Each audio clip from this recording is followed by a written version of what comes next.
देखने एबे जे सब भगवान के सोहर होइ छै गीत, लेकिन जानकी जी पर क्यों सोहर नहीं लिखने, लेकिन ओ मिथिला के बेटा स्वर्गीय मैथिली पुत्र प्रदीप जी सुंदर सन सोहर लिखलखिन जानकी जी पर। छोटी सुकुमारी सिया नामे नामे किसिया किसिया में लाखों मोती हार है, किसिया में लाखों मोती हार है। छोटी सुकुमारी सिया नामे नामे किसिया, छोटी सुकुमारी सिया नामे नामे किसिया, किसिया में लाखों मोती हार है, किसिया में लाखों मोती हार है।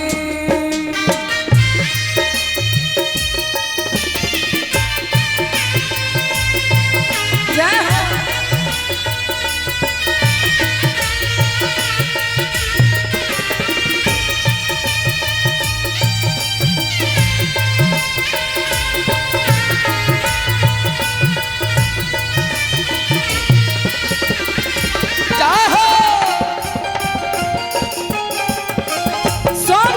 जानकी मैया की, प्रभु श्री राम की, मिथिला धाम की।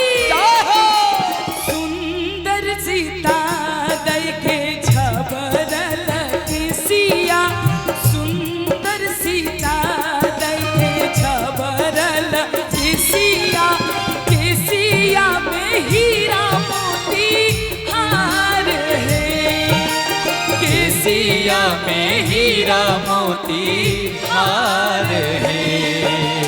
रानी सुनैना के दुलारी सिया बेटिया, रानी सुनैना के दुलारी सिया बेटिया, बेटिया के महिमा पार है, बेटिया के महिमा पार है।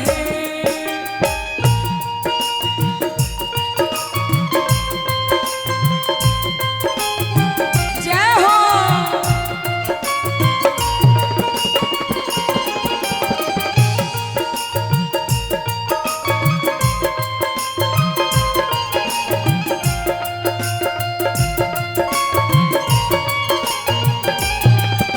जय हो जय हो, बहुत सुंदर।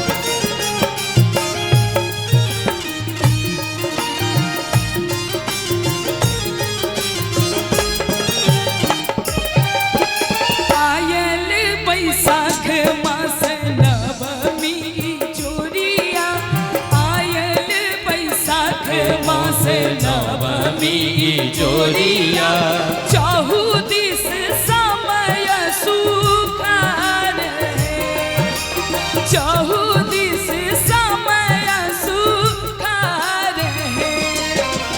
राजा जनक के दुलारी सिया बेटिया, राजा जनक के दुलारी सिया बेटिया।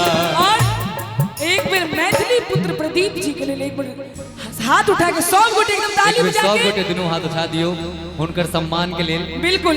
प्रदीप का नाम ऊंचा